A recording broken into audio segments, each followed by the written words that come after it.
야단목 채널을 찾아주셔서 감사드립니다. 구독과 좋아요는 사랑입니다. 이야기 시작하겠습니다. 조선 팔도 곳곳에는 기이하고도 가슴 시린 부운에 관한 이야기가 많사오나 오늘 소인이 들려드릴 이야기는 그 중에서도 가장 기묘한 인연에 관한 것이옵니다. 옛날 옛적 강원도 어느 깊은 산세 아래 자리 잡은 작은 마을에 만석이라는 이름의 농부가 살고 있었습니다. 만석은 부모를 일찍 여의고 홀로 쟁기를 잡으며 땅을 일구어 왔으나 남의 물건에는 욕심을 내지 않고 작은 것에도 감사할 줄 아는 성품을 지녔습니다. 어느 해 가을, 찬 바람이 옷깃을 스미던 무렵이었습니다. 만석은 겨울나기에 쓸데감을 구하기 위해 지게를 짊어지고 평소보다 더 깊은 산속으로 발을 들였습니다. 안개가 자욱하게 깔린 산속은 평소와 달리 묘한 적막감이 감돌고 있었습니다. 새들의 지저김조차 들리지 않는 그곳에서 갑자기 등골이 서늘해지는 날카로운 쇳소리가 들려왔습니다. 만석은 조심스럽게 소리가 나는 덤불 너머를 살폈습니다. 그곳에는 믿기 힘든 광경이 펼쳐져 있었습니다. 몸집이 굵직하고 눈이 부실 정도로 하얀 백사.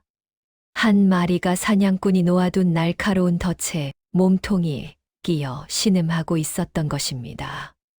하얀 비늘 사이로 붉은 피가 배어 나와 차가운 낙엽을 적시고 있었고, 뱀은 고통에 몸부림치다 만석을 발견하고는 동작을 멈추었습니다. 그 짐승의 눈에는 공포와 함께 간절한 애원이 서려 있었습니다. 보통 사람이라면 영물이라 여겨 겁을 먹고 달아났을 터이나 만석의 마음속에는 두려움보다 가여움이 먼저 일었습니다. 만석은 짐승도 생명이거늘 어찌 이리 모질게 당했단 말인가 하며 조심스럽게 다가가 날카로운 덫에 이빨을 힘겹게 벌렸습니다. 손가락 끝이 떨리고 등줄기에 땀이 흘렀으나 뱀을 살려야겠다는 일념뿐이었습니다. 마침내 덫이 풀리자 백사는 한동안 그 자리에 머물며 만석을 가만히 응시하더니 마치 절이라도 하듯 고개를 3번 까딱이고는 숲속으로 호련히 사라졌습니다. 만석은 뱀이 무사히 돌아가는 것을 보고 안도의 한숨을 내쉬며 지게를 짊어졌습니다. 이것이 장차 만석의 운명을 뒤흔들 거대한 인연의 시작임을 그때는 아무도 알지 못했습니다. 백사가 숲 너머로 모습을 감춘 뒤 산속은 마치 시간이 멈춘 듯한 기묘한 침묵에 휩싸였습니다. 조금 전까지 들리던 바람 소리조차 잦아들고 오직 만석의 거친 숨소리만이 숲의 고요를 깨뜨릴 뿐이었습니다. 만석은 뱀의 비늘이 스쳐 지나간 자리에 남은 서늘한 냉기를 느끼며 잠시 멍하니 서 있었습니다. 짐승의 눈망울이 마치 사람의 것처럼 애절했던 그 눈빛이 자꾸만 머릿속을 맴돌아 발걸음이 쉽게 떨어지지 않았던 것입니다. 어느덧 해는 서산 너머로 뉘엿뉘엿 저물어가고 산 그림자가 길게 드리워지며 사방에 어둠이 깔리기 시작했습니다. 만석은 서둘러 나무찜을 지게에 얹고 산을 내려가기 시작했습니다. 평소 늘 다니던 길이었음에도 불구하고 그날따라 숲의 공기는 무겁고 축축하게만 느껴졌습니다. 뒤에서 누군가 자신을 지켜보고 있는 듯한 오싹한 기분에 몇 번이고 뒤를 돌아보았으나 그저 바람에 흔들리는 나뭇가지와 짙어지는 안개뿐이었습니다. 마을 어귀에 다다랐을 때쯤 만석은 자신의 손바닥에 묻은 핏자국을 발견했습니다.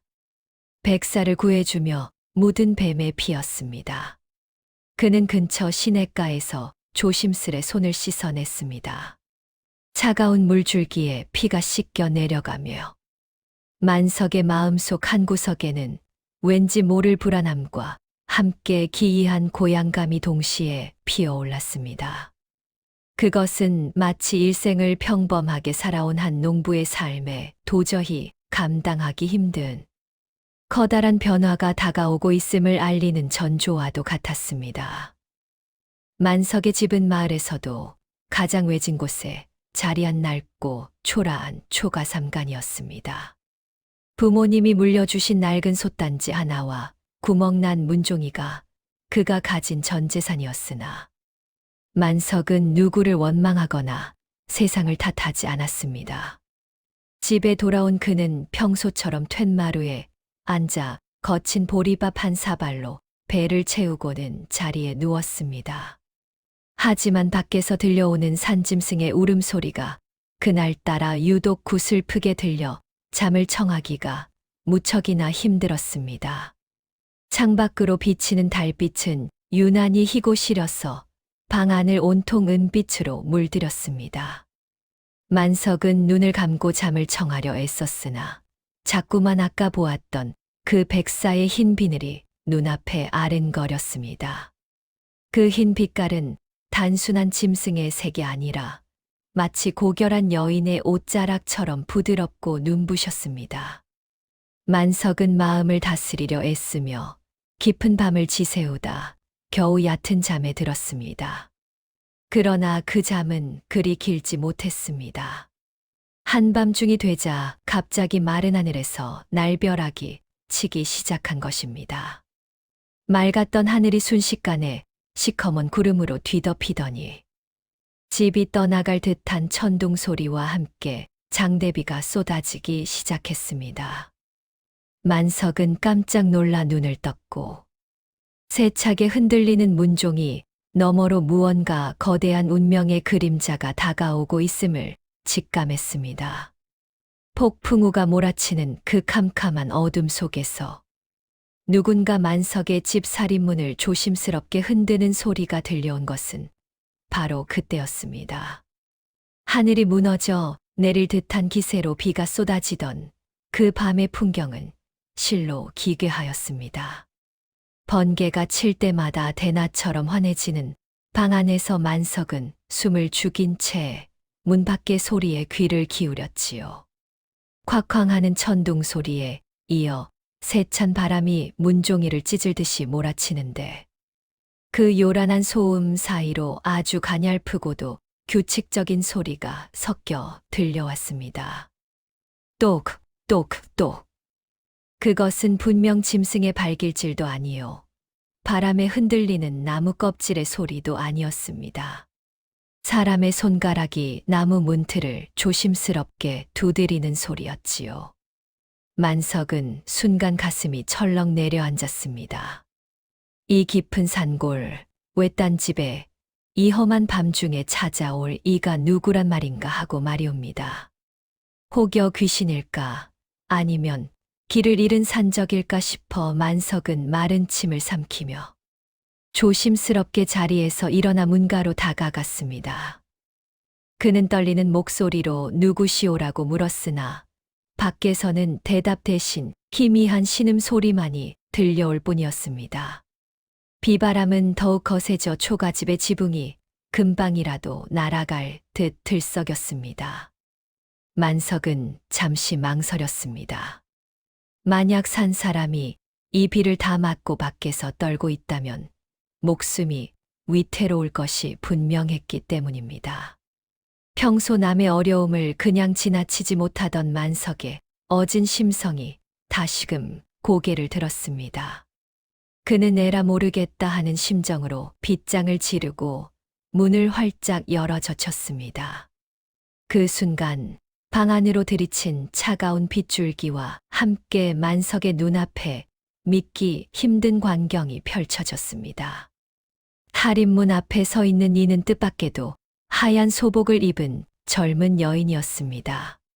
칠흑같이 검은 머리카락은 비에 젖어 어깨 위로 길게 늘어져 있었고 그녀의 살결은 마치 낮에 보았던 백사의 비늘처럼 창백하고도 눈이 부셨습니다. 여인은 온몸이 젖어 파르르 떨고 있었으나 그 자태는 가난한 농사꾼의 집 앞에 서 있기에는 너무도 고결하고 기품이 넘쳤습니다. 그녀는 고개를 숙인 채 겨우 들릴 듯 말 듯 한 목소리로 길을 잃어 하룻밤만 머물게 해달라고 청하였습니다. 여인이 고개를 살짝 들었을 때 만석은 그녀의 눈동자에서 묘한 빛을 보았습니다. 그것은 낮에 보았던 그 백사의 애처로운 눈망울과 소름 끼칠 정도로 닮아 있었지요. 만석은 정신이 아득해졌습니다. 이것이 정령 사람인지 아니면 산의 신령이 현신한 것인지 분간이 되지 않았습니다. 여인이 입은 흰 옷자락에서는 비릿한 물 냄새와 함께 은은한 향나무 냄새가 섞여 났고 그녀가 발을 뗄 때마다 바닥에는 맑은 물이 고였습니다. 만석은 여인의 처연한 모습에 압도되어 자신도 모르게 안으로 드시라고 길을 터주었습니다. 여인이 방 안으로 들어서자 차가웠던 방 안 공기가 순식간에 서늘하면서도 기묘한 기운으로 가득 찼습니다. 만석은 자신의 인생을 송두리째 바꿀 폭풍우가 이제 막 시작되었음을 예감하며 떨리는 손으로 다시 문을 닫았습니다. 어둠 속에서 마주 앉은 두 사람 사이에는 빗소리보다 더 무거운 정적이 흘렀습니다. 방 안의 등잔불이 미풍에 가늘게 떨리며 여인의 그림자를 벽면에 길게 드리웠습니다. 비에 젖은 여인의 하얀 소복은 살결에 달라붙어 그녀의 가녀린 체구를 여과 없이 드러내었고 만석은 차마 눈을 어디에 두어야 할지 몰라 고개를 숙였습니다. 그는 서둘러 벽장 구석에 고이 접어두었던 마른 호치부를 꺼내어 여인에게 건넸습니다. 여인은 떨리는 손으로 이불을 받아 어깨에 두르더니 만석을 향해 가볍게 고개를 숙여 예를 표하였습니다. 그녀의 입술은 추위 때문인지 아니면 깊은 슬픔 때문인지 파랗게 질려 있었고 빗물이 뚝뚝 떨어지는 속에서도 그녀의 단아한 기품은 숨길 수가 없었습니다. 만석이 조심스럽게 어디서 온 누구신데 이 험한 산길을 홀로 걷고 계셨느냐고 묻자 여인은 한참 동안 바닥만 응시하다가 나직하고 고운 목소리로 자신의 사연을 풀어놓기 시작했습니다.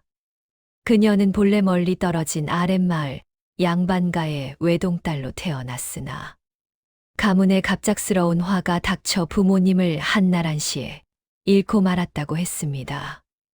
일가 친척 하나 남지 않은 처지에 관가의 노비로 끌려갈 위기에 처하자 목숨을 부지하기 위해 정처 없이 산속으로 도망쳐 나왔다는 것이었지요.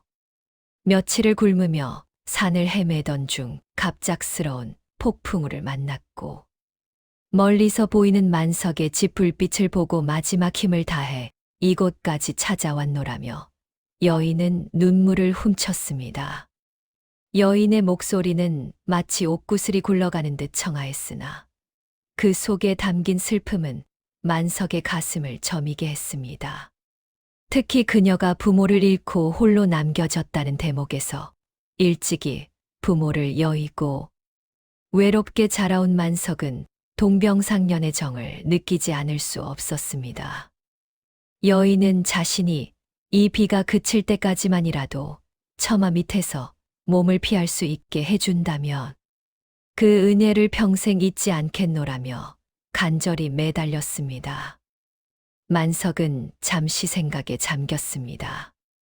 외딴 집의 장성한 사내와 묘령의 여인이 함께 밤을 지새운다는 것이 마을 사람들의 눈에 어떻게 비칠지 걱정이 되기도 하였지요.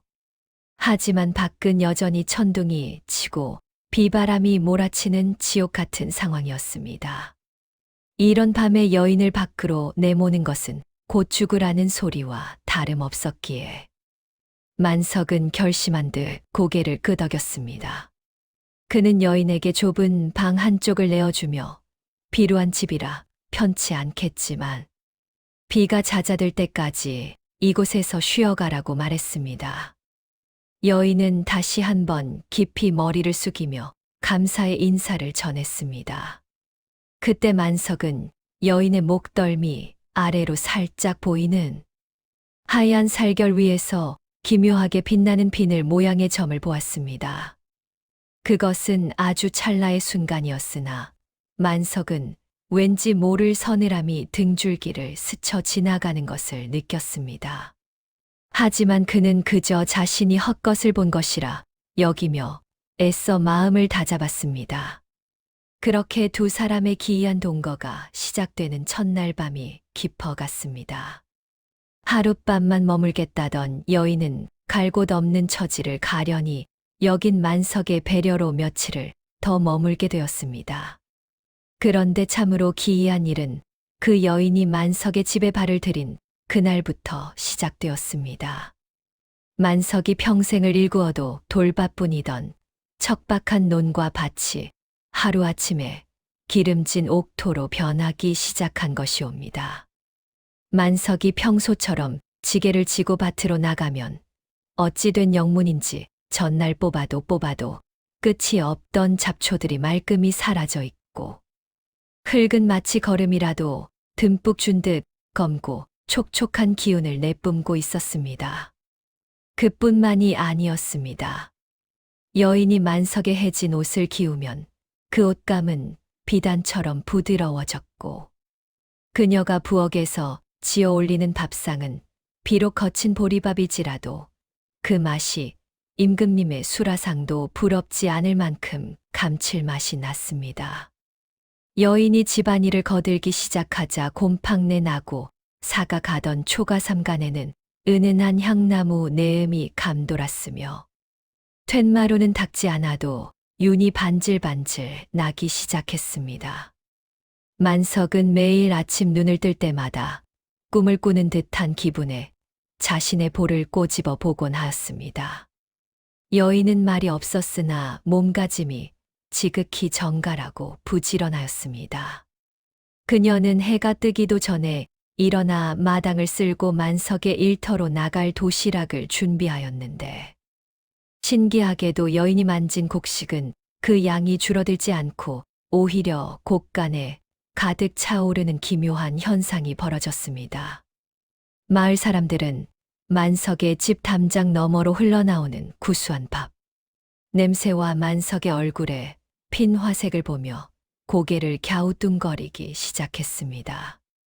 저 가난뱅이 만석이가 어디서 복덩이를 주워왔나 보다고 수군거리는 소리가 들려왔으나 만석은 그저 여인에 대한 고마움과 외로웠던 삶에 찾아온 온기의 마음을 뺏겨 그 뒤에 숨겨진 비밀을 살필 겨를이 없었습니다. 만석에게 가장 큰 변화는 마음의 평안이었습니다. 평생 홀로 삭막한 방에서 찬바람을 맞으며 잠들던 그에게 이제는 따뜻한 불빛 아래 자신을 기다려주는 누군가가 있다는 사실이 무엇보다 큰 축복이었습니다. 여인은 만석이 일을 마치고 돌아오면 말없이 따뜻한 물을 데워 발을 씻겨 주었고 그 손길이 닿을 때마다 만석의 고단했던 하루는 눈 녹듯 사라졌습니다. 하지만 여인은 결코 자신의 과거에 대해 깊이 이야기하지 않았으며 가끔 산을 바라보며 깊은 상념에 잠기곤 하였습니다. 그럴 때마다 그녀의 옆모습은 말할 수 없이 고결하면서도 한편으로는 당장이라도 안개처럼 흩어질 듯 위태로워 보였습니다.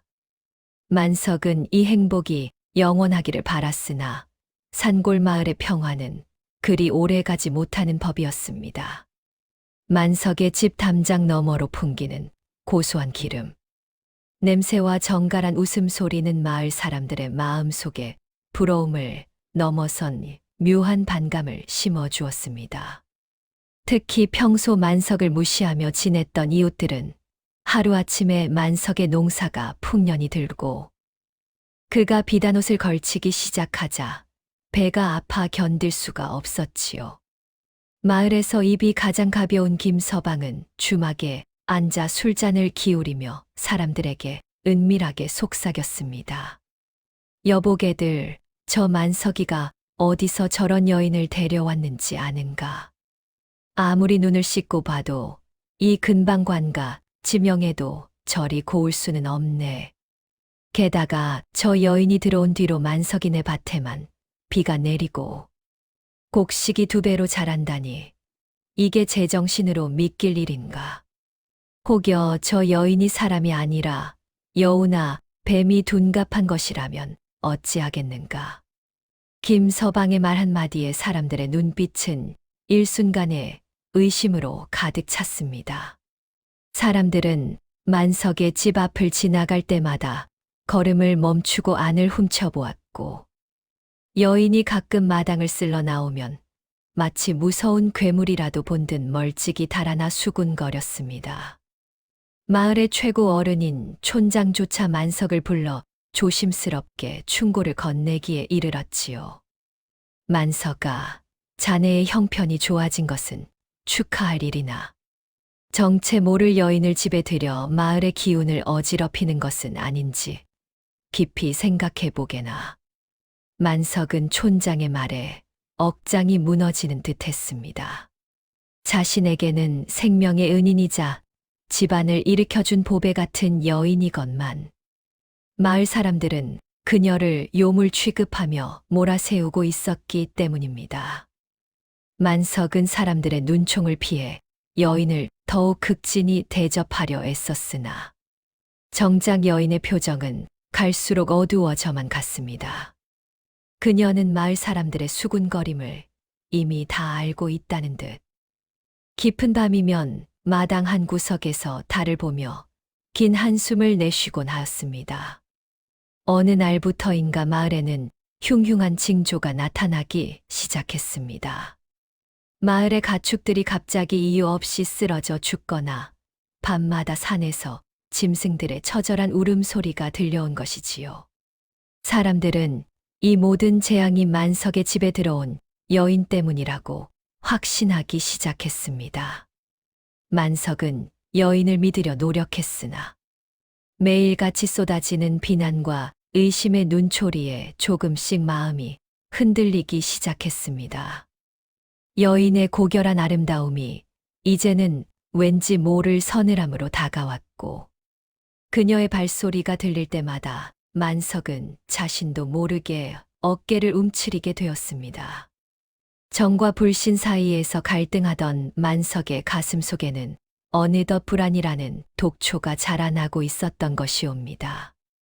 달빛조차 구름 뒤로 숨어버린 칠흑 같은 밤이었습니다. 만석은 자리에 누웠으나 마을 사람들의 수군거림과 촌장의 경고가 귓가를 맴돌아 좀처럼 잠을 이룰 수 없었습니다. 옆방에서는 여인이 잠들어 있을 터였으나 그날따라 건너방에서 들려오는 기운이 평소와는 사뭇 달랐습니다. 평소라면 고요하기만 했을 방 안에서 정체 모를 소리가 새어 나오기 시작한 것이옵니다. 사락, 사락. 그것은 사람이 몸을 뒤척이는 소리가 아니었습니다.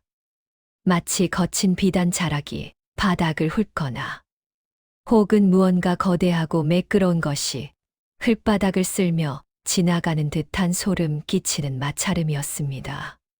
스윽스윽 하며 이어지는 그 소리는 규칙적이었고, 때때로 낮게 깔리는 짐승의 숨소리 같은 것이 문틈을 타고 만석의 방으로 스며들었습니다. 만석은 등줄기에 차가운 식은땀이 흐르는 것을 느꼈습니다. 그는 마른 침을 삼키며 귀를 기울였습니다.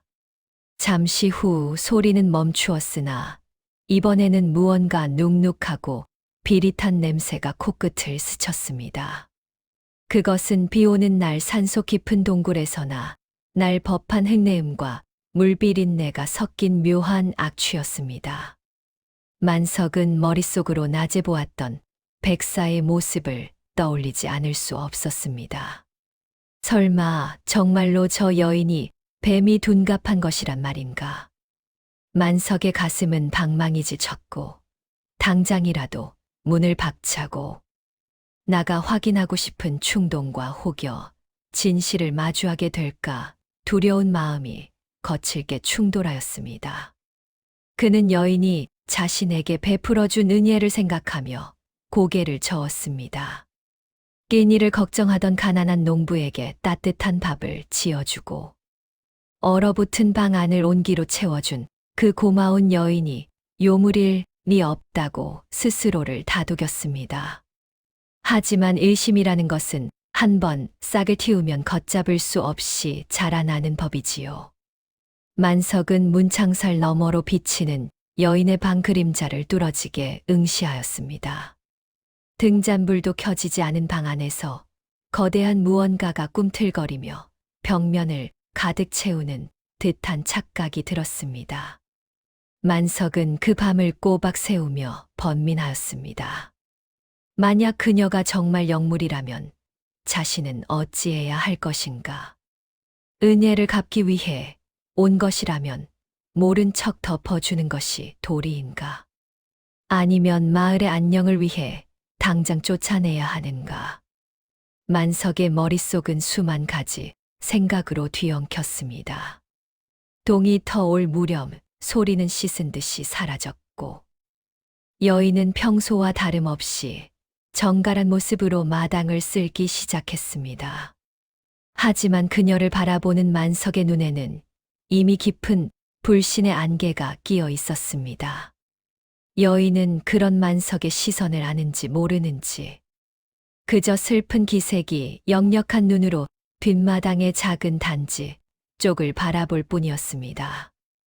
여인이 만석의 집에 처음 머물기 시작했을 때 그녀가 단 하나 신신당부한 것이 있었습니다. 그것은 뒷마당 으스름한 그늘 아래 놓인 작은 옹기. 단지 하나에 절대 손을 대거나 안을 들여다보지 말아 달라는 청이었지요.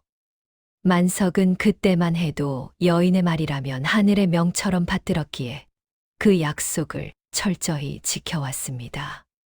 하지만 밤마다 들려오는 기괴한 소리와 마을 사람들의 흉흉한 소문은 만석의 인내심을 갉아먹고 말았습니다. 안개가 자욱하게 깔린 어느 새벽이었습니다. 여인이 잠시 산 너머 샘터로 물을 길러 나간 사이 만석은 홀린 듯 뒷마당으로 발걸음을 옮겼습니다. 심장이 터질 듯이 뛰고 손끝이 떨려왔으나 저 단지 속에 도대체 무엇이 들어있기에 그토록 숨기려 하는지 확인하고 싶은 욕망을 멈출 수 없었습니다. 그는 주위를 살피며 조심스럽게 단지 앞에 섰습니다. 가까이 다가가자 그곳에서는 여느 장단지에서는 느낄 수 없는 서늘하고도 비릿한 냉기가 뿜어져 나오고 있었지요. 만석은 떨리는 손으로 단지의 뚜껑을 잡았습니다. 그 짧은 찰나에 여인의 슬픈 눈망울이 머릿속을 스쳐 지나갔으나 이미 의심의 눈이 먼 그에게는 보이지 않았습니다. 그가 힘을 주어 뚜껑을 들어 올린 순간 단지 안에서 눈을 뜨고는 볼 수 없는 광경이 펼쳐졌습니다. 그 안에는 소금물이나 간장이 들어있는 것이 아니라 맑고 투명한 물 속에 하얀 껍질들이 가득 차 있었던 것입니다. 그것은 다름 아닌 뱀이 허물을 벗어놓은 듯한 가늘고 긴 비늘 껍질들이었습니다.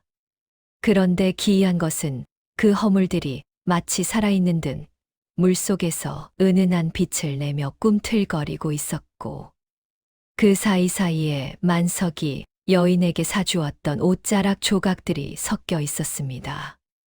만석은 소름이 끼쳐 비명을 지를 뻔하였으나 입을 틀어 막았습니다. 더욱 경악스러운 것은 단지 바닥에 가라앉은 핏빛 진주들이었습니다. 그것은 마치 누군가의 눈물처럼 영롱하면서도 붉은 빛을 띠고 있었는데 그 냄새가 밤마다 방 안을 채우던 그 비릿한 물비린내와 정확히 일치하였습니다. 만석은 그제야 깨달았습니다. 여인이 매일 밤 이 단지 앞에 앉아 자신의 허물을 벗어내며 고통을 견디고 있었음을. 그리고 마을에 찾아온 풍요와 자신의 안락함이 사실은 여인의 살을 깎고 피를 말려 만들어낸 결과물이었음을 말입니다. 하지만 무지한 인간의 공포는 깨달음보다 빨랐습니다. 그는 단지 안의 허물들을 보며 여인이 자신을 잡아먹기 위해 힘을 기르는 요물이라 확신해 버리고 말았습니다. 만석은 황급히 뚜껑을 닫고 도망치듯 방으로 돌아왔으나 이미 그의 영혼은 공포라는 깊은 수렁에 빠져 허우적대고 있었습니다. 그리고 잠시 후 물동이를 이고 돌아오는 여인의 발소리가 들려왔습니다. 여인의 발소리는 평소보다 훨씬 무겁고 슬프게 들려왔으나 만석은 차마 그녀를 마주할 용기가 나지 않았습니다. 뒷마당의 단지를 엿본 이후로 만석의 세상은 온통 핏빛과 은빛으로 뒤섞여 보이기 시작했습니다. 여인이 물동이를 이고 돌아와 마당에 내려놓을 때 만석은 문틈으로 그녀의 일거수일투족을 살폈습니다. 평소라면 자태가 곱다고만 생각했을 그녀의 움직임이 이제는 마치 뼈가 없는 생물처럼 유연하고도 기괴하게 느껴졌습니다. 여인이 마당을 가로질러 걸어올 때 그녀의 치맛자락 아래로 언뜻언뜻 보이는 발치에는 발소리가 나지 않았고 그저 바닥을 스치는 서늘한 소리만이 방 안까지 스며들었습니다. 여인은 만석의 방 앞에서 잠시 멈춰 섰습니다. 만석은 숨을 멈추고 죽은 듯이 엎드렸습니다. 문종이 너머로 비치는 여인의 그림자는 평소보다 훨씬 길고 가늘게 늘어져 있었는데 그 형상이 마치 꼿꼿이 선 뱀의 머리처럼 보였습니다. 여인은 만석이 깬 것을 아는 듯 낮은 목소리로 서방님, 약수를 길어왔으니 목을 축이셔요라고 말했습니다. 그 목소리는 여전히 청아했으나 만석의 귀에는 날카로운 금소금이 섞인 뱀의 쉬쉬거리는 소리처럼 들려왔습니다. 만석은 겨우 목소리를 가다듬고 몸이 좋지 않으니 쉬겠노라 답했습니다. 여인이 돌아가는 소리가 들리자마자 그는 참았던 숨을 몰아쉬었습니다. 하지만 공포는 여기서 끝이 아니었습니다. 여인이 지나간 마당 자리를 살펴보러 나간 만석은 그곳에서 지울 수 없는 증거를 마주하고 말았습니다. 비가 온 뒤라 질척해진 마당흙 위에는 사람의 발자국 대신 마치 거대한 밧줄이 훑고 지나간 듯한 구불구불한 궤적이 여인의 방 앞까지 길게 이어져 있었던 것이옵니다. 더욱 기이한 것은 그 궤적을 따라 점점이 박혀있는 은빛 가루들이었습니다. 만석이 허리를 굽혀 그것을 손가락으로 찍어보니 그것은 모래알도 소금도 아닌 아주 작은 비늘 조각들이었습니다. 햇빛을 받아 영롱하게 빛나는 그 조각들은 분명 그날 산속 덫에서 보았던 그 백사의 비늘과 한치의 오차도 없이 일치했습니다. 만석의 눈앞이 캄캄해졌습니다. 내가 살려준 것이 짐승이 아니라 사람의 탈을 쓴 괴물이었단 말인가 하는 생각이 머릿속을 지배했습니다. 그때 방 안에서 여인이 옷을 갈아입는 듯 사락거리는 소리가 들려왔습니다. 만석은 홀린 듯 벽면에 갈라진 틈새로 시선을 가져갔습니다. 그곳에서 그는 보지 말아야 할 것을 보고 말았습니다. 여인의 하얀 어깨 위로 돋아난 큼지막한 비늘들이 등줄기를 타고 촘촘히 박혀 있었고 그녀가 몸을 비틀 때마다 그 비늘들이 서로 부딪히며 소름 끼치는 소리를 내고 있었습니다. 여인은 거울 속의 자신을 보며 슬픈 듯 미소 지었으나 그 입술 사이로 살짝 내비친 혀는 끝이 갈라진 채 파르르 떨리고 있었습니다. 만석은 이제 확신했습니다. 저 여인은 은혜를 갚으러 온 것이 아니라 자신을 이 집의 주인으로 만들어 놓고 가장 탐스러운 순간에 자신의 영혼을 채가려는 요물임이 틀림없다고 말이옵니다. 만석이 공포에 질려 방 안에서 나오지 못하고 있던 그때 마을에는 더 끔찍한 재앙이 시작되었습니다. 맑았던 우물물은 하룻밤 사이에 썩은 냄새를 풍기며 검게 변했고 마을 어귀의 커다란 당산나무는 생생하던 잎을 모두 떨구고 말라 죽어 버렸습니다. 무엇보다 무서운 것은 마을 사람들의 몸에 돋아나기 시작한 기이한 반점이었습니다. 처음에는 가려움으로 시작되더니 이내 온몸이 뱀의 비늘처럼 딱딱하게 굳어지며 고열에 시달리다 숨을 거두는 정체 모를 역병이 번져나간 것이옵니다. 하루에도 몇 명씩 가만히에 실려나가는 광경을 목격한 마을 사람들은 이제 이성을 잃고 말았습니다. 그들은 주막에 모여 이 모든 불행의 근원을 찾아내려 혈안이 되었습니다. 그러다 누군가 소리쳤습니다. 이 모든 일은 만석이네 집에 그 요물 같은 여자가 들어온 뒤부터 시작되었소. 그 여자가 온 뒤로 만석이네만 풍년이 들고 우리는 죽어나가고 있으니 이것이 그 여자가 우리 마을의 기운을 빨아먹고 있는 증거가 아니고 무엇이겠소. 그 말은 삽시간에 들불처럼 번져나갔습니다. 자식을 잃은 아비와 지아비를 잃은 안악들은 낫과 몽둥이를 들고 만석의 집으로 몰려들기 시작했습니다. 그들의 눈에는 슬픔보다 더 지독한 증오와 광기가 서려 있었습니다. 마을의 무당까지 가세하여 저 여자는 예사 요물이 아니니 당장 불태워 죽여야 마을의 살이 풀릴 것이라며 사람들을 선동하였습니다. 한편 만석은 방 안에서 이 요란한 소리를 듣고 있었습니다. 밖에서는 수십 명의 발소리와 함께 죽여라, 요물을 내놓아라 하는 고함이 들려왔고 담장 너머로 던져진 횃불이 마당 구석구석을 밝히고 있었습니다. 만석은 여인의 방을 쳐다보았습니다.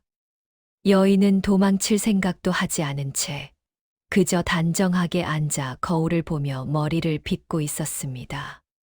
그 모습이 너무도 평온하여 오히려 소름이 끼칠 지경이었지요. 만석의 마음속에서는 극심한 갈등이 일었습니다. 저 여인을 내어주고 나만이라도 살아야 할 것인가? 아니면 그래도 나에게 은혜를 베푼 이인이 끝까지 지켜야 할 것인가? 하지만 만석이 결단을 내리기도 전에 마을 사람들은 기어이 살인문을 부수고 마당으로 들이닥쳤습니다. 선두에 선 김서방이 만석의 멱살을 잡으며 소리쳤습니다. 만석이 이놈, 내가 요물에게 홀려 마을 전체를 죽이려 드는구나. 당장 그 여자를 내놓지 않으면 너부터 이 몽둥이 찜질을 면치 못할 줄 알아라. 그때였습니다. 굳게 닫혀있던 여인의 방문이 천천히 열렸습니다. 여인은 눈부시게 하얀 소복 차림으로 툇마루에 내려섰습니다. 그녀의 차가운 눈빛이 사람들을 훑자 그 기세등등하던 장정들도 일순간 움찔하며 뒷걸음질을 쳤습니다.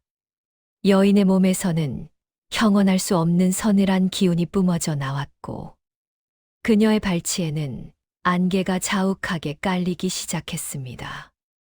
사람들은 저것 보라며 사람이 저런 기운을 내뿜을 수 있겠느냐고 아우성을 쳤습니다. 마을 사람들의 증오와 여인의 정적 사이에서 공기는 금방이라도 폭발할 듯 팽팽하게 당겨졌습니다. 마당을 가득 메운 횃불의 일렁임이 여인의 창백한 얼굴 위로 붉은 그림자를 드리웠습니다. 사람들은 저 요물을 당장 끌어내어 불태워야 마을의 병마가 물러간다며 낫과 죽창을 앞세워 다가왔습니다. 그들의 일그러진 얼굴에는 오랫동안 쌓여온 가난에 대한 원망과 정체 모를 공포가 뒤섞여 있었지요. 만석은 떨리는 다리를 겨우 지탱하며 그 광경을 지켜보고 있었습니다. 조금 전까지만 해도 뒷마당 단지 속의 허물을 보며 공포에 질렸던 그였으나 막상 죽음의 위협 앞에 홀로 선 여인의 가녀린 어깨를 보자 가슴 한구석이 욱신거렸습니다. 그때 마을에서 힘께나 쓴다는 장정이 여인의 머리채를 잡으려 손을 뻗었습니다. 그 순간 만석은 자신도 모르게 몸을 던져 여인의 앞을 가로막아 섰습니다. 사람들은 만석의 돌발적인 행동에 멈칫하며 욕설을 퍼부었습니다. 만석은 눈을 질끈 감고 소리쳤습니다. 이분은 나에게 끼니를 챙겨주고 무너져 가던 집을 일으켜 세워준 은인이지 결코 요물이 아니라고 말이옵니다. 마을의 역병이 어찌 이 사람 한 명의 탓이란 말입니까? 하며 울분을 토해냈습니다. 만석의 외침은 비장하였으나 광기에 젖은 마을 사람들에게는 그저 헛된 소리로만 들릴 뿐이었습니다.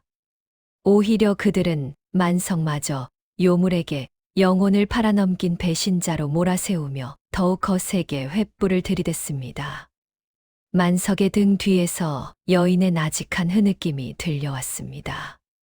그것은 짐승의 신음도 아니요, 요괴의 울음도 아닌 평범한 인간 여인의 서러운 통곡이었지요. 만석은 그 울음소리에 자신의 모든 두려움을 내려놓았습니다. 설령 저 여인이 산속의 뱀일지라도 혹은 그보다 더한 괴물일지라도 지금껏 자신을 바라보던 그 따뜻한 손길과 정성만은 진심이었음을 깨달은 것이옵니다. 만석은 마당에 떨어진 몽둥이를 집어들고 마을 사람들을 향해 휘두르며 제발 돌아가 달라고 간곡히 애원했습니다. 하지만 사람들의 분노는 이제 만석에게로 향했습니다. 누군가 던진 무거운 돌멩이가 만석의 이마를 스쳐 지나갔고 순식간에 붉은 피가 흘러내려 그의 눈가를 적셨습니다. 여인은 만석이 피를 흘리며 쓰러지려 하자 비명을 지르며 그를 뒤에서 감싸 안았습니다. 그녀의 손길이 만석의 몸에 닿는 순간 차갑기만 했던 여인의 체온이 뜨거운 열기로 변하며 만석의 상처를 어루만지는 듯 했습니다. 여인은 만석을 지키기 위해 고개를 들어 마을 사람들을 매섭게 쏘아보았습니다. 그녀의 눈동자가 순식간에 세로로 갈라지며 기이한 안광을 내뿜자 앞다투어 달려들던 장정들이 일제히 비명을 지르며 뒤로 나자빠졌습니다. 만석은 자신을 감싸 안은 여인의 품 안에서 이것이 죽음으로 가는 길일지라도 그녀를 버리지 않겠노라고 속으로 굳게 맹세하였습니다. 마을 사람들이 여인의 기이한 안광에 눌려 잠시 주춤하며 물러난 사이 집 주변에는 서늘한 안개가 더욱 짙게 깔려 사방을 분간할 수 없게 되었습니다. 만석은 이마에서 흐르는 피를 닦아내며 여인의 품 안에서 겨우 정신을 차렸습니다. 여인은 피를 흘리는 만석을 보며 가슴이 무너지는 듯한 표정을 지었습니다. 그녀는 떨리는 손으로 만석의 상처를 어루만졌고 신기하게도 여인의 손길이 닿은 자리는 통증이 잦아들며 지혈이 되기 시작했습니다. 여인은 결심한 듯 만석을 부축하여 방 안으로 들인 뒤 방문을 굳게 닫고 그의 앞에 무릎을 꿇어 앉았습니다. 여인은 한참 동안 흐느끼다가 마침내 젖은 목소리로 입을 열었습니다. 서방님, 이제는 더 이상 숨길 수도 숨겨서도 안 될 진실을 말씀드려야 할 때가 온 것 같습니다. 사실 소첩은 서방님께서 산속에서 구해주신 그 백사가 맞사옵니다. 여인의 고백에 만석은 이미 짐작하고 있었음에도 불구하고 온몸에 소름이 돋는 것을 멈출 수 없었습니다. 여인은 말을 이었습니다. 소첩은 본래 이 산의 정기를 먹으며 500년을 수련해온 영물이었습니다. 오직 인간이 되어 사람답게 살고 싶다는 일념 하나로 모진 세월을 견뎌왔사옵니다. 하지만 사람이 되기 위해 마지막 허물을 벗어야 할 무렵, 소첩은 사냥꾼의 덫에 걸려 목숨을 잃을 위기에 처했습니다. 그때 소첩을 살려주신 분이 바로 서방님이셨습니다. 서방님의 따뜻한 손길은 500년의 수련보다 더 강력한 힘이 되어 소첩에게 인간의 형상을 입게 해주었지요. 소첩은 그 은혜를 갚고 싶어 서방님을 찾아왔고, 서방님과 함께하는 짧은 시간 동안 소첩은 비로소 인간의 따뜻함이 무엇인지 알게 되었습니다. 만석이 지어준 밥 한 그릇, 여인을 위해 베풀어준 호치불 한 장이 소첩에게는 천금보다 귀했사옵니다. 여인의 눈에서 굵은 눈물방울이 떨어졌습니다. 그런데 그 눈물은 맑은 물이 아니라 은은한 빛을 내는 핏빛 눈물이었습니다. 여인은 슬픈 미소를 지으며 마을에 번진 역병에 대해 이야기하기 시작했습니다. 마을 사람들이 앓고 있는 그 병은 소첩의 소행이 아니옵니다. 실은 수백 년 전 이 마을의 조상들이 탐욕에 눈이 멀어 산의 신령께 바쳐진 영물들을 몰살했던 적이 있었지요. 그때 억울하게 죽어간 짐승들의 원한이 이 땅에 스며들어 있었고, 소첩은 서방님의 집에서 그 원기들을 자신의 몸으로 받아내어 정화하고 있었던 것이옵니다. 밤마다 서방님이 들으셨던 그 괴로운 소리는 소첩이 마을을 덮치는 저주를 온몸으로 막아내며 허물을 벗던 고통의 비명이었습니다. 뒷마당 단지 속에 있던 붉은 진주들은 소첩이 마을의 도끼를 빨아들여 걸러낸 눈물이었지요. 소첩은 기력이 다할 때까지 마을을 지키려 했으나 인간의 의심과 증오가 소첩의 힘을 약하게 만들었습니다. 이제 소첩의 정체가 드러났으니 마을의 살기는 걷잡을 수 없이 터져 나올 것이며, 저기 밖에서 횃불을 든 사람들은 그것이 모두 소첩의 짓이라 믿고 소첩을 죽이려 들 것입니다. 여인은 만석의 손을 꼭 잡으며 이제 자신을 버리고 도망치라며 간절히 애원했습니다. 방 안을 가득 채운 여인의 흐느낌은 문 밖의 거센 빗소리보다 더 애처로웠습니다. 여인은 만석의 손을 잡은 채 자신의 가문에 내려진 비극적인 내력을 하나씩 풀어놓기 시작했습니다. 본래 여인의 가문은 이 산을 지키는 영험한 백사들의 혈족으로 산신령의 총애를 받던 존재들이었지요. 그러나 수백 년 전 여인의 선조 중 하나가 인간의 탐욕에 휘말려 산신의 금기를 깨뜨리는 대죄를 저지르고 말았습니다. 노여움을 산 산신령은 그 가문의 모든 영물에게 평생 허물을 벗는 고통 속에 살게 하였고, 인간의 눈에 띄는 즉시 참혹한 죽음을 맞이하게 되는 저주를 내렸던 것입니다. 여인은 고개를 떨구며 말을 이었습니다. 소첩의 가문은 그날 이후 어둠 속에서 숨어 지내며 오직 인간의 진실한 자비만이 이 저주를 풀 수 있다는 전설만을 믿고 살아왔습니다. 하지만 수백 년 동안 인간들은 우리를 발견하면 보약을 짓겠다며 칼을 들이대거나 괴물이라며 돌을 던질 뿐이었지요. 소첩 역시 그 저주에서 벗어나기 위해 천일 동안 기도를 올리며 수련을 하던 중이었습니다. 마지막 고비를 넘기면 온전한 인간이 되어 평범한 여인으로 살 수 있다는 희망을 품었으나 사냥꾼의 덫은 너무도 무겁고 날카로웠습니다. 그 죽음의 문턱에서 만석을 만난 것은 여인에게 있어 산신령이 내린 마지막 시험이자 유일한 기회였습니다. 만석이 백사를 가여워하며 덫을 풀어준 그 순간, 수백 년을 이어온 가문의 저주가 조금씩 균열을 일으키기 시작한 것이지요. 여인은 인간이 되고 싶었던 이유가 단순히 고통을 피하기 위함이 아니었다고 고백했습니다. 누군가를 위해 밥을 짓고 옷을 짓고 해가 지면 돌아올 지아비를 기다리는 그 소박한 인간의 삶이 그 어떤 신통력보다 위대해 보였기 때문입니다. 하지만 인간이 되는 길은 그리 쉽지 않았습니다. 마을에 번진 역병은 사실 산신령이 여인에게 내린 마지막 시련이기도 했습니다. 인간들의 증오와 불신 속에서도 끝까지 자비심을 잃지 않고 인간을 사랑할 수 있는지 시험하려 했던 것이지요. 여인은 밤마다 자신의 살을 깎는 고통을 참아가며 마을의 도끼를 빨아들였으나 그 선인은 오히려 마을 사람들의 칼날이 되어 돌아왔습니다. 여인은 만석의 얼굴을 애틋하게 어루만졌습니다. 서방님을 만나 보낸 이 며칠이 소첩에게는 500년 세월보다 더 달콤했습니다.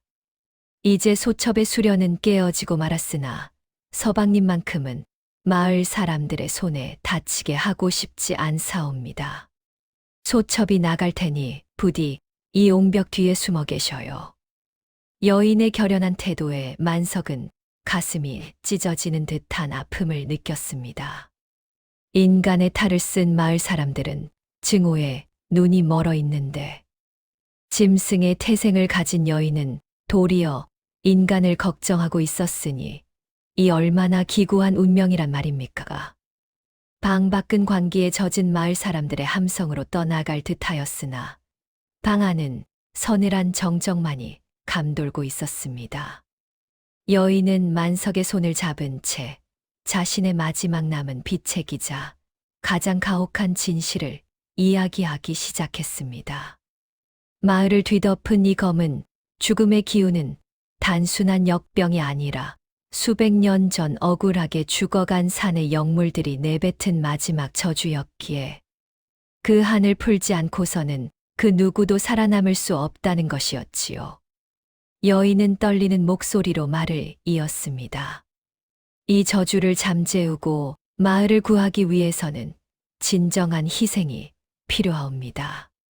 사람들은 소첩의 목을 베면 모든 것이 끝날 것이라 믿고 있으나 그것은 오산입니다.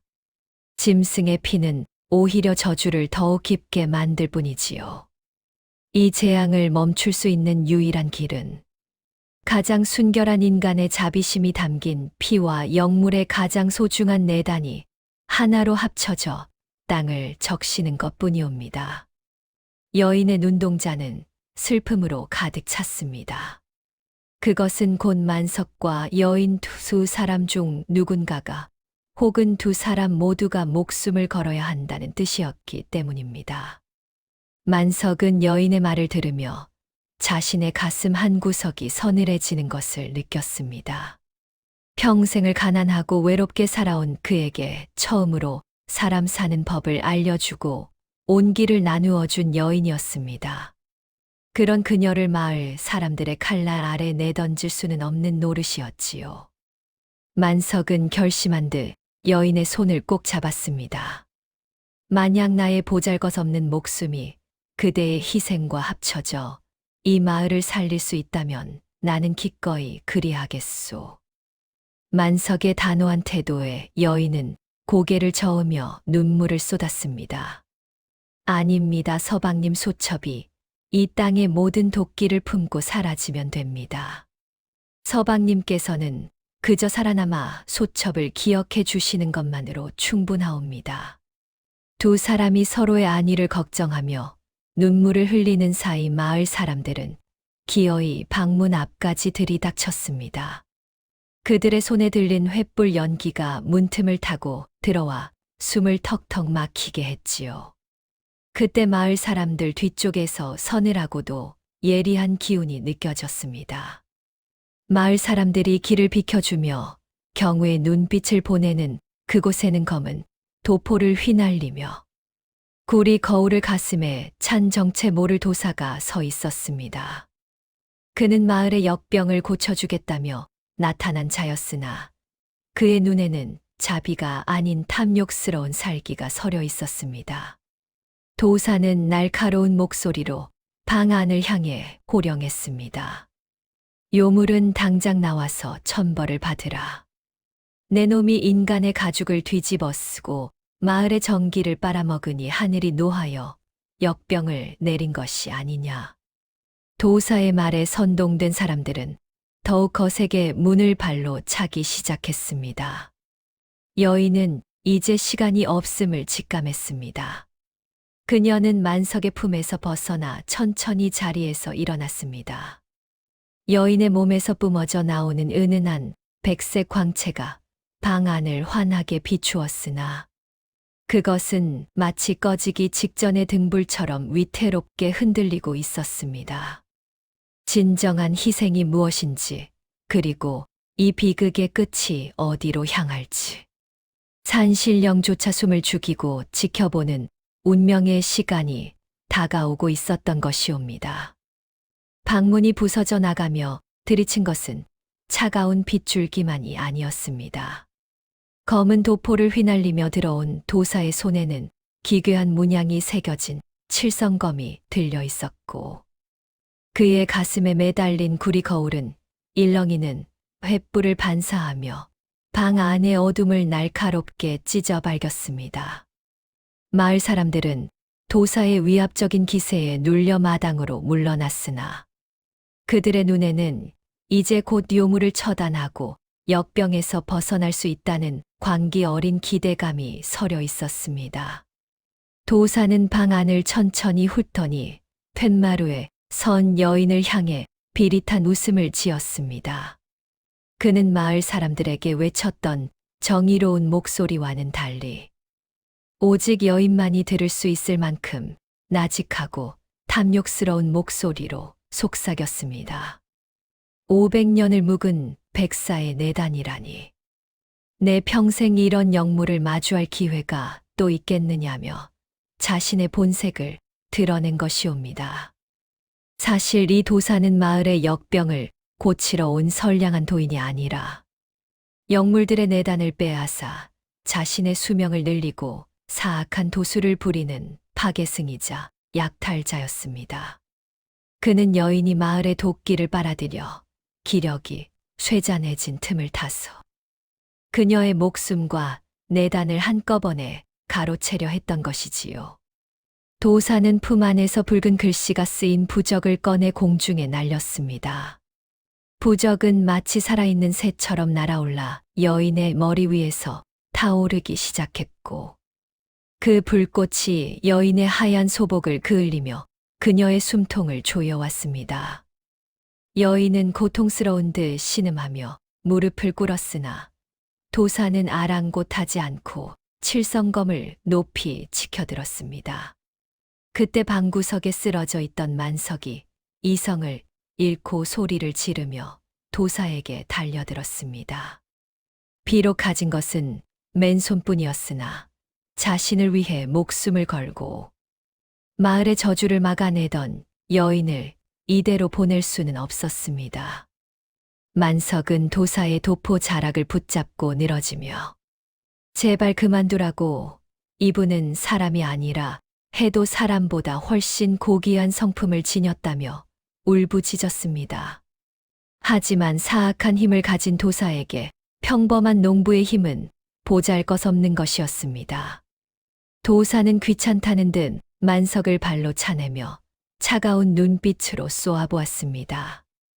내 이놈, 요물에게 홀려 제 목숨 귀한 줄 모르는구나. 내 놈의 심장 또한 요물에게 바쳐진 재물이니 함께 지옥으로 보내주마. 도사는 칠성검의 방향을 바꾸어 만석의 가슴을 향해 내리꽂으려 했습니다. 마을 사람들은 이 광경을 보며 만석이 정말로 요괴의 수하가 되었다고 믿고는 침을 뱉거나 저주를 퍼부었습니다. 만석의 목숨이 경각에 달린 그 순간, 여인은 자신의 마지막 남은 신통력을 쥐어짜 내어 비명을 질렀습니다.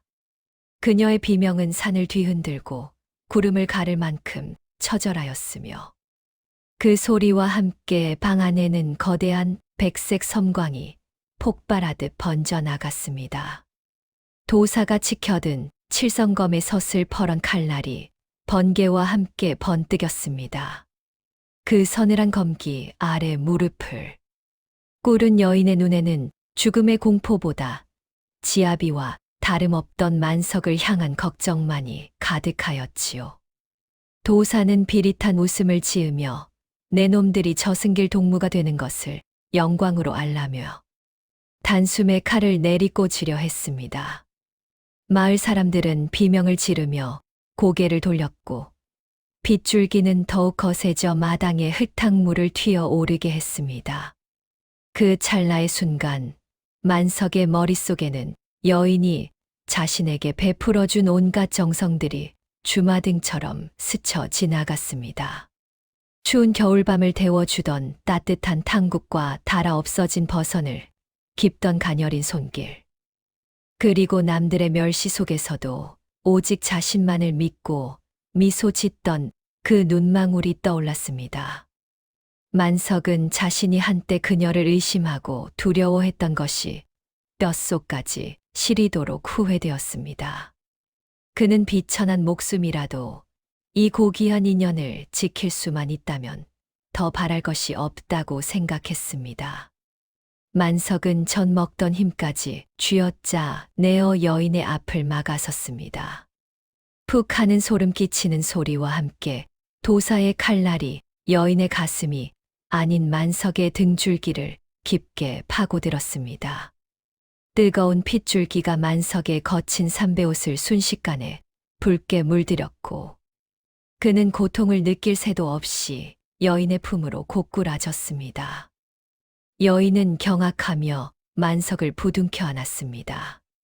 서방님, 어찌하여 이런 무모한 짓을 하셨습니까? 하며 여인의 목소리가 찢어질 듯 울려 퍼졌습니다. 만석은 입가에 고인 피를 삼키며 희미하게 미소 지었습니다. 사람으로 태어나 사람답게 살게 해주어 고맙소. 당신이 뱀이든 요물이든 나에게는 세상 무엇보다 소중한 내 아내였소. 만석의 떨리는 손이 여인의 뺨을 가만히 어루만졌습니다. 만석의 순수한 희생과 진심 어린 고백이 공기 중에 흩어지자 여인의 눈에서 흐르던 핏빛 눈물이 영롱한 은빛으로 변하기 시작했습니다. 도사는 자신의 칼이 빗나간 것에 분노하며 다시 칼을 뽑아 들었습니다. 그러나 그가 만석의 몸에서 칼을 빼내는 순간 기이한 일이 벌어졌습니다. 만석의 몸에서 흘러나온 선홍빛 피가 여인의 하얀 비늘 자국과 닿는 순간 거대한 빛의 기둥이 하늘을 향해 솟구쳐 올랐습니다. 그것은 500년을 수련한 영물의 도력과 인간의 가장 숭고한 자비심이 하나로 합쳐져 일어난 기적이었습니다.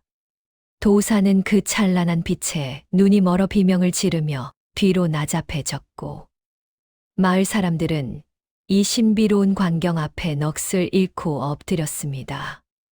만석은 차갑게 식어가는 의식 속에서도 여인의 따뜻한 품만을 느끼며 조용히 눈을 감았습니다.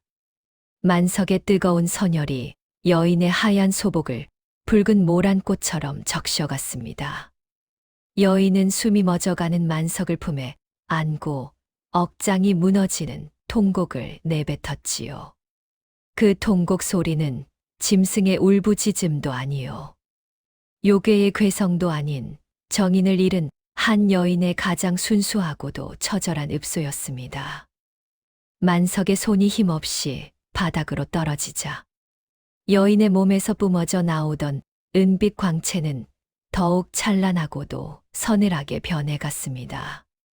그녀는 이제 더 이상 인간이 되기를 열망하던 가녀린 존재가 아니었습니다. 만석의 희생을 목격한 여인의 가슴 속에서는 500년간 쌓아온 영험한 기운이 폭발하듯 일렁였습니다. 여인은 만석의 얼굴에 맺힌 핏방울을 조심스럽게 닦아내며 자신의 가슴 깊은 곳에 품고 있던 영롱한 굿을, 즉 내단을 입 밖으로 꺼냈습니다. 그것은 백사가 500년 동안 비바람과 서리를 견디며 빚어낸 생명의 정수이자 그녀가 인간이 되기 위해 반드시 지녀야 할 마지막 열쇠였습니다. 도사는 그 눈부신 내단을 보자 탐욕에 눈이 멀어 비틀거리며 다가왔습니다. 저것이다. 저것만 있으면 불로장생을 얻을 수 있다며 피 묻은 손을 뻗었지요. 하지만 여인의 눈빛은 이미 이 세상의 것이 아니었습니다. 그녀가 내단을 가슴에 품고 나직하게 주문을 외자 만석의 피로 물든 소복에서 붉은 기운이 피어올라 내단과 하나로 섞이기 시작했습니다. 여인은 자신의 모든 법력과 생명을 쏟아부어 만석의 상처를 치유하기 시작했습니다. 이것은 은혜를 갚는 수준을 넘어선 자신의 존재 자체를 부정하고 연인의 목숨을 구걸하는 숭고한 결단이었습니다. 여인은 만석의 귓가에 들릴 듯 말 듯 속삭였습니다. 서방님, 소첩은 사람이 되어 서방님과 늙어가는 꿈을 꾸었사옵니다. 하지만 서방님이 없는 세상에서 사람이 되는 것이 무슨 의미가 있겠습니까? 소첩의 500년 세월을 서방님의 남은 숨결에 바치겠나이다. 그 순간 여인의 몸에 돋아나 있던 은빛 비늘들이 하나둘씩 떨어져 나가며 허공으로 흩어지기 시작했습니다. 그것은 여인이 영물의 신분조차 포기하고 한낱 평범한 짐승으로 돌아가거나 혹은 영영 소멸할 수도 있는 위험한 선택이었습니다. 마을 사람들은 그 장엄한 광경 앞에 무기를 내려놓고 무릎을 꿇었습니다. 도사는 그 신성한 기운에 눌려 검을 떨어뜨리고 뒤로 자빠져 피를 토했습니다. 빗줄기는 잦아들고 만석의 가슴에 난 깊은 상처에서는 새살이 돋아나기 시작했으나 대신 여인의 안색은 점점 투명하게 변하며 안개처럼 흐릿해져 갔습니다. 피로 물든 백색 소복만이 여인의 마지막 진심을 증명하듯 밤 공기 속에서 처연하게 흩날리고 있었습니다. 여인의 내단과 만석의 선혈이 하나로 어우러져 뿜어내는 광채는 이제 집, 마당을 넘어 온 산천을 비추기 시작했습니다. 그 빛은 사악한 도사에게는 눈을 멀게 하는 날카로운 칼날이었으나 역병에 신음하던 마을 사람들에게는 상처를 어루만지는 따스한 봄볕과도 같았습니다. 탐욕의 눈이 멀어 여인의 내단을 가로채려던 도사는 거대한 빛의 파동에 휩쓸려 비명을 지르며 나자빠졌습니다. 그가 지녔던 칠성검은 가루가 되어 흩어졌고 가슴에 품었던 구리 거울은 산산조각이 나며 그의 부정한 기운을 모조리 앗아갔습니다. 도사는 결국 자신이 부리던 사악한 도술의 역풍을 이기지 못하고 검은 연기가 되어 사라지니 마을을 짓누르던 탁한 공기가 비로소 정화되기 시작했습니다. 그때였습니다. 칠흑 같던 하늘이 두 갈래로 갈라지더니 구름 사이로 은은한 금빛 서광이 비치기 시작했습니다. 그것은 수백 년간 이 산을 다스리며 백사 가문을 지켜보던 산신령의 응답이었지요. 공중에서는 신비로운 피리 소리가 울려 퍼졌고 빗줄기는 어느덧 향기로운 감로수로 변하여 대지를 적셨습니다. 역병으로 몸이 굳어가던 마을 사람들은 그 물방울이 몸에 닿자마자 뱀의 비늘 같은 반점이 사라지고 기력을 되찾아 하나둘씩 자리에서 일어났습니다.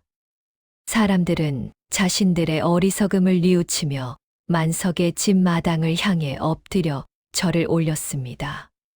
하늘에서 내려온 서광은 여인의 몸을 감싸 안았습니다. 산신령의 엄중하면서도 자애로운 목소리가 산울림처럼 들려왔습니다. 500년의 고통스러운 수련과 인간의 증오를 견뎌내고 마침내 목숨을 바친 진실한 사랑과 자비를 증명하였으니 이제 가문에 내려진 모든 저주를 거두노라 하는 선포였습니다. 여인의 몸을 덮고 있던 붉은 핏자국은 순식간에 사라지고 그녀가 포기하려 했던 내단은 더욱 영롱한 빛을 내며 다시 그녀의 가슴 속으로 스며들었습니다. 이것은 단순히 목숨을 구한 것이 아니라 하늘이 두 사람의 인연을 정식으로 인정한 기적이었지요. 죽음의 문턱을 넘나들던 만석이 마침내 깊은 숨을 내쉬며 눈을 떴을 때 그의 앞에는 더 이상 비늘 돋은 요물이 아닌 세상에서 가장 아름답고 단아한 여인이 눈물을 흘리며 웃고 있었습니다. 그녀의 등 뒤로 펼쳐진 무지개는 마을의 재앙이 끝났음을 알리는 징표였으며 두 사람의 희생이 빚어낸 숭고한 승리였습니다. 마을을 뒤덮었던 원한의 구름은 걷히고 이제 산골 마을에는 이전에 없던 평화롭고 성스러운 기운이 가득 차오르게 된 것이옵니다. 천지를 뒤흔들던 비바람이 잦아들고 마을에는 유래를 찾아볼 수 없을 만큼 맑고 화창한 아침이 찾아왔습니다. 어제의 소동이 꿈이었나 싶을 정도로 하늘은 더없이 높고 푸르렀으나 만석의 집 마당에 흩어진 칠성검의 가루와 부서진 방문은 그것이 현실이었음을 말해주고 있었지요. 만석은 이제 온전한 인간의 온기를 지니게 된 여인의 손을 잡고 툇마루에 앉아 따사로운 햇살을 마주했습니다. 여인의 눈동자는 더 이상 세로로 갈라지지 않았으며 그녀의 살결에서는 차가운 물비린내 대신 은은한 들꽃 향기가 배어 나왔습니다. 하늘의 허락을 받아 진정한 사람이 된 그녀의 얼굴에는 세상을 다 얻은 듯한 평온함이 깃들어 있었습니다. 마을 사람들은 하나둘씩 만석의 집 앞으로 모여들었습니다. 어제까지만 해도 몽둥이와 횃불을 들고 살기를 띠던 이들이었으나 이제는 모두가 고개를 숙이고 사죄의 뜻을 표했습니다. 마을의 최고 어른인 촌장이 앞장서서 만석과 여인 앞에 엎드려 절을 올리며 말했습니다.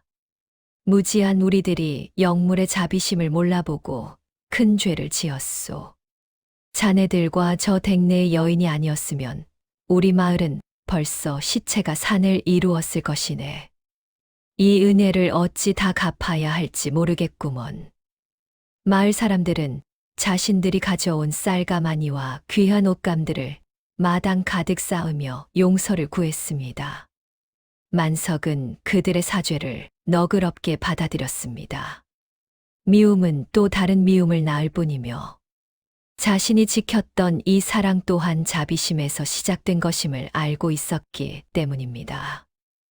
여인 또한 마을 사람들에게 미소를 지으며 이제 마을의 저주는 완전히 풀렸으니 안심하고 생업에 종사하시라고 정중히 인사를 건넸습니다. 그날 이후 만석의 집은 마을에서 가장 귀한 대접을 받는 곳이 되었으나 두 사람은 예전과 다름없이 검소하고 성실하게 살아갔습니다. 만석은 더 이상 혼자 지게를 지고 산을 오르지 않았습니다. 곁에는 늘 단아한 아내가 함께하며 남편의 땀을 닦아주었고 두 사람이 일구는 밭은 사시사철 풍요로운 결실을 맺었습니다. 신기하게도 그들이 심은 곡식은 가뭄이 들어도 마르지 않았고 엄동설 안에도 얼어붙지 않았습니다. 마을 사람들은 이를 두고 산 신령이 내린 축복이라 칭송하였지요. 또한 마을에 번졌던 역병의 흔적은 씻은 듯이 사라졌으며 병에 걸렸던 사람들은 이전보다 훨씬 더 건강한 몸으로 활기찬 삶을 되찾았습니다. 두 사람 사이에는 곧 옥동자 같은 아이들도 태어났습니다. 아이들의 눈망울은 아버지를 닮아 선량했고 영특함은 어머니를 닮아 마을의 자랑거리가 되었지요. 여인은 가끔 뒷마당의 단지를 바라보며 옛날을 회상하곤 하였습니다. 이제 그 단지 속에는 뱀의 허물이 아닌 아이들의 배냇저고리와 가족의 행복이 담긴 소중한 물건들이 채워졌습니다. 만석과 여인의 이야기는 이웃 마을까지 퍼져나갔고 사람들은 진정한 보은과 사랑이 무엇인지 그들의 삶을 통해 배우게 되었습니다. 그렇게 산골 마을의 평화는 우 사람의 인연 위에 굳건히 뿌리를 내리며 세월을 이겨낼 준비를 마쳤던 것이옵니다. 흐르는 세월은 막을 길 없어 강물이 흐르듯 더섭이 지나갔으나 만석과 하얀 여인의 사랑 이야기는 이 산골 마을의 전설이 되어 대대손손 뿌리를 내렸습니다. 두 사람은 머리카락이 팥뿌리가 될 때까지 서로를 아끼며 백년해로 하였고 마을 사람들은 그들을 보며 참된 부부의 도리와 인간의 자비가 무엇인지를 몸속 깨우치며 살았습니다.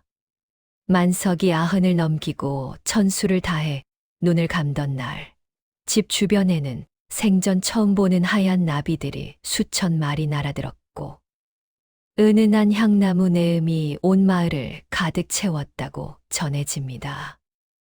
여인은 남편의 마지막 길을 배웅한 뒤 소복을 정갈하게 차려입고 비싼 백사를 구해 주었던 그 덫의 자리로 향했습니다.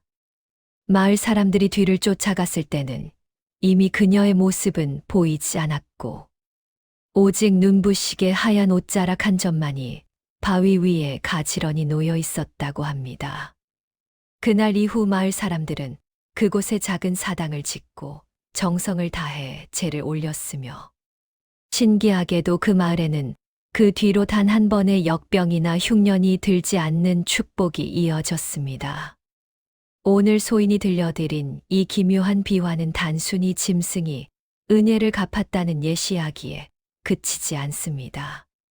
미천한 짐승이라 할지라도 생명의 소중함을 알고 자비를 베풀면 그것이 하늘을 움직여 천년의 저주를 풀고 한 사람의 인생을 송두리째 바꿀 수 있다는 진리를 우리에게 보여주고 있습니다. 사람은 살면서 수만 가지 인연을 맺고 살아가지만 그중 가장 귀한 것은 대가를 바라지 않는 순수한 진심과 타인의 아픔을 내 아픔처럼 여기는 어진 마음이 아니겠습니까?